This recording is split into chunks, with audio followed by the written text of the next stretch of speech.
With Sean O'Malley fighting the best wrestler in his career in a couple weeks, O'Malley's takedown defense is going to be tested by Merab unlike any other opponent before him. But O'Malley's grappling is actually better, a lot better than people think. We have a grappling match from him versus the lightweight Pride legend Takanori Gomi, and grappling and wrestling sequences in the UFC as well we could look at. Merab's wrestling style is about pressure and spamming takedowns relentlessly. He must be the best fighter in the UFC game. He's not the most technical wrestler, but he's so strong, he has so much endurance, he's so persistent on getting the takedown, opponents are not able to keep up with that pace. He uses his cardio as a weapon. He's able to win fights without even getting a single takedown. He will sometimes even hold you up against the fence for 15 minutes to win the fight. But that spamming of takedowns is always going to be a constant in his fights. It could sometimes be reckless to submissions and evasive footwork. He can get caught by guillotines or completely avoided like a bull fighting a matador. And O'Malley has both of those qualities. O'Malley snatched up Gomi's neck with a quick and tight guillotine when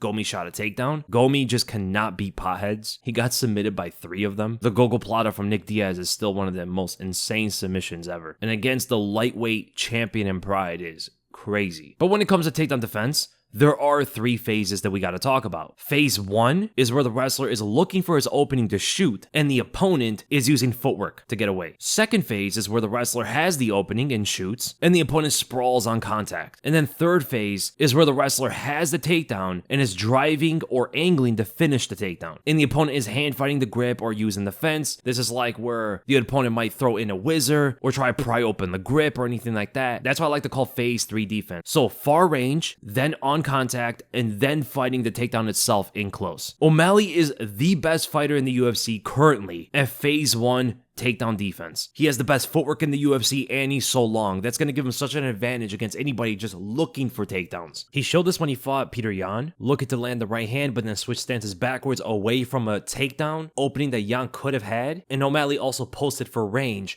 in the middle of a shot placement that he was looking for, landing the right hand on Peter Yan. This frustrated Aljamain Sterling, who couldn't get an opening until the end of the first round. Aljamain, who shoots takedowns almost as much as Merab does, only shot 1 takedown because O'Malley's footwork confused him for about 4 minutes and 30 seconds of the first round. Merab is more relentless and will shoot regardless, but that can cause him to get evaded completely or KO'd or submitted. O'Malley's second phase isn't as good, but is decent. Gomi, when he grappled him, got sprawled on multiple times by the smaller and worse wrestler in O'Malley. Other than that grappling match, we don't really see O'Malley sprawl much, and the reason might be because he's so close to the fence against wrestlers that bypasses from phase 1 right into phase 3 defense, and that's where O'Malley is even better at. He's much better at hand fighting. His hand fighting is pretty good and uses his length like Adesanya does in the fence. O'Malley likes to fight grips with 2 of his hands focusing on one arm of his opponent, escaping the fence multiple times on one side, and even used it against the bigger and stronger Gomi. The 2-on-1 hand fight stops wrestlers from connecting their grip and it opens that same side up for them to escape. So if O'Malley's hand fighting 2-on-1 on his opponent's right arm, then O'Malley can escape on that side where the right arm is. And this could lead into multiple striking opportunities for O'Malley. Merab has nothing for O'Malley without his wrestling. Well, it is a fight at the end of the day, so Merab could land some big overhand and drop O'Malley out of nowhere, but it's not as likely. Merab's striking style is probably the easiest for O'Malley to fight. That is without Merab's wrestling, of course. Merab drops his right hand before and after he throws it. Poatan would have a field day against an opponent like that. Just left hooks. He got caught by Henry Cejudo and got caught by Marlon Moraes. The left hook is open on that side whenever Merab is looking to throw the right hand. A fighter can land the left hook on him before Merab throws the right hand and after he throws the right hand as well. There's so many openings there in the striking sequences for his opponent to land the left hook. We saw Henry Cejudo do that and we saw Marlon Moraes do it as well. In fact, Marlon Moraes landed the left hook multiple times throughout that fight and Merab just did not defend that side. He didn't pick his right hand up to stop the left hooks from landing. There was a point in the fight where Marlon Moraes was spamming the left hook after he dropped Merab. It was constantly landing on that side. Sean O'Malley could do something similar from both southpaw or orthodox. He's one of the few opponents that Merab has fought that could switch stances and fight effectively from both. Left hook from southpaw, left hook from orthodox. The range is going to be different. The angle might be a little bit different as well depending on how O'Malley throws the left hook, but that automatically just makes O'Malley a very dangerous counterpuncher against Merab. If Merab is looking to box with him, which he does often. And not only that, Merab usually fights linear, bouncing forward and back, making an easier opponent for O'Malley to time and counter than if he fought someone who moves in any kind of direction, right? For an example, if O'Malley fought Dominic Cruz, just in the striking department, that's a much harder fight for O'Malley because that opponent is moving everywhere. He's not just moving on one line, forward and back, forward and back. That's a lot more predictable, as Merab's footwork is not as good as some of the other opponents that O'Malley has fought, right? The worst way to fight a sniper is on a line. You never leave the scope, no matter how close you get and how far back you go. If you're on that line, you never leave the scope.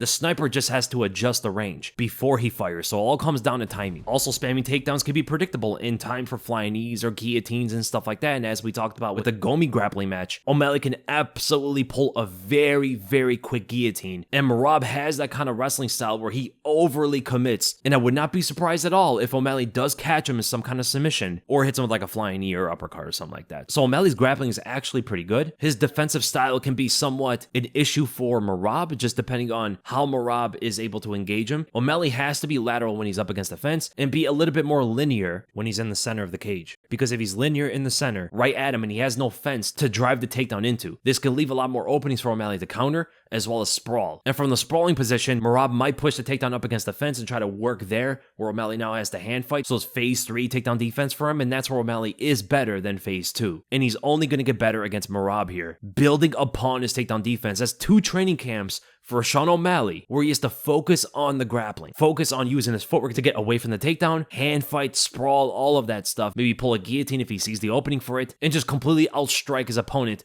Hopefully, they overextend their punches into his counter right hand, kind of similar to what Aljamain Sterling did. And Merab does something quite similar too. So we've seen Merab multiple times overextend with his right hand, rushing his opponent, and O'Malley is the kind of fighter that could counter him and knock him out for overextending with punches. And Merab is not as durable as someone like Chito Vera is, or Peter Yan, or even like Chris Moutinho. If O'Malley catches Merab with a clean right hand, Merab is probably going to get dropped. He has good recovery, right? He will come back in the fight if you don't finish him off. O'Malley does not want to go to the ground with Merab if he drops him. He wants him to stand back up and then finish it from there, because a hurt Merab is a lot more predictable than if you're grappling with him trying to finish him with a ground and pound. But then again, that's how he beat Aljamain Sterling, so he could probably finish with ground and pound, but it's a riskier way to finish off the fight. O'Malley's grappling has gotten better over time. We've seen different sequences, even on the ground, where he's attacking an opponent's hip on one side, constantly focusing on, for an example, when he fought Peter Yan, focusing on his right hip, butterfly hooks, foot on the hip, rotated to put his hand on after, stand up off of that. When O'Malley first started in the UFC, his grappling was not that great, but ever since, man, it's just been constantly getting better, and I would not be surprised at all if he actually stops Merab's takedowns for the most part, or at least stands up from the ground, which a lot of people don't think he would be able to. A lot of people think that Merab is going to take down O'Malley, hold him down,